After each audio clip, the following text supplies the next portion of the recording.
बे स्कुलाव खाथि मोननाया गोबां बोसोर जाबाय गरसेबो थाइसेबो फैसा मोना जोङो दा थाव संख्रि बायनोनो जोंहा फैसा गरसेबो गैया जायो न'खर दैदेननो हाया जायो जोङो सार बिटिआर सरकाराबो जोंनो एसेबो अनसुंथाइ हरा थाइसेबो होफेराखै दिनैसिम खाथि खालानि एमएलए फोराबो थाइसेबो बिनो थांबाबो जोंनो गरसेबो हरा दा न'खर सालायनो थाखाय जोंहा बिराद खस्थ' जायो सार गथ'फोरखौ फरायहोनायाव जोङो बोरै फरायहोगोन जादों जों गावबा गावनि गथ'फोरखौ जों एमएलए फोरनियाव बिनो थाङो एमएलए फोराबो जोंनो थाइसेबो हरा आरो गुबुन फारसेथिं प्रमद साराबो जोंनि बे भेन्सार स्कुलफोराव गरसेबो हरा बे हिसाबै दानि जि गोदान सरकार दङ बिटिआर सरकारनि जि सिफ जानानै दङ बे प्रमद बर' सारा जोंनि बे भेन्सार स्कुलफोरखौ थाबनो लायोब्ला मोजां जागोन आरो जोङो बे सरकारावनो दङ बे हिसाबै जोङो आसा खालामो गोथौयै जोंनि गासै भेन्सारफोरखौ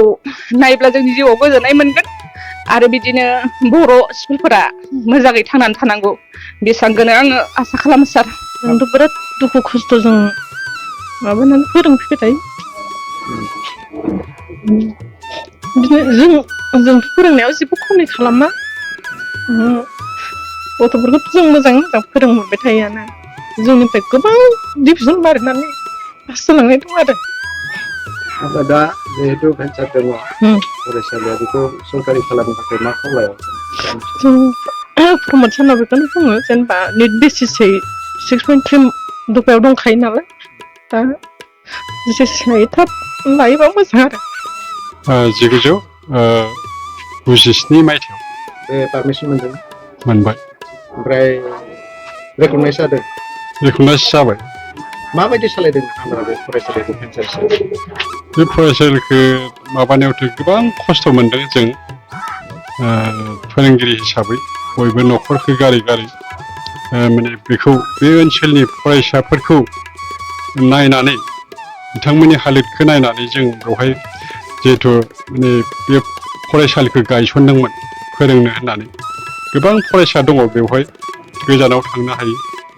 आरो फरायसालिफ्रा गोजानाव दङ मथथे बे जायगायाव माने गंसे गेजेर फरायसालिनि गोनांथि दंथारो होननानै जों बेवहाय माने गोबां खस्थ'नि गेजेरजोंबाबो गायसननायलाय माने फोथांबोबाय थादों आरो दा जिहेतु भेन्सार हिसाबैनो दङ दायो बे सरकारि हिसाबैनो दङ सरकारखौ मा खावलायगोन दानि गोदान सरकार आसाम सरकार बिटिआर सरकारखौ मा होनना खावलायगोन जोंथ' सिगांनिफ्रायनो जों अफिसियेलिखौ नांबोबाय थादों गोबां डकुमेन्टसबो बिबोबाय थादों जे डकुमेन्टसखौ जों बिसोर बिनाय लेखायै जोंबो होबोदों बेबायदिनो गोबां खेब नाथाय माने जासिगोन होननानै सरकारा लासिगोन होननानै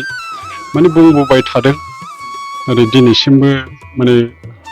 आगान बारायबोआखै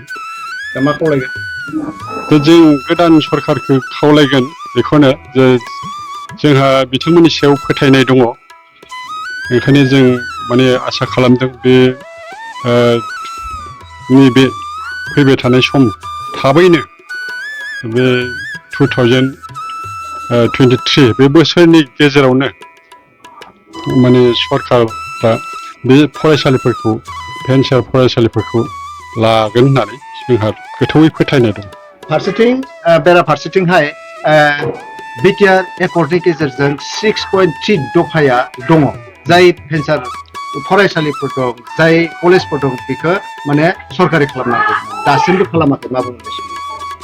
बेथ' जोबोद माने दुखुनि बाथ्रा जे इउपिपिएलआ जिहेतु बिटिसिखौ सामलायगासिनो दङ बिथांमोना माने बिटिआरनि सक्ति बायदि 6.3 बे दफाजों माने एबसुआबो प्रेसार होबोबाय थादों बेखौ माने मावफुंनांगौ होननानै ओंखायनो जोंहा फोथायनाय दङ जे बे बावैसो समनि गेजेरावनो बावैसो दाननि गेजेरावनो बे बर' मिडियाम गुबैयै बे फरायसालिफोरखौ लाजोबगोन होननानै फोथायनाय दं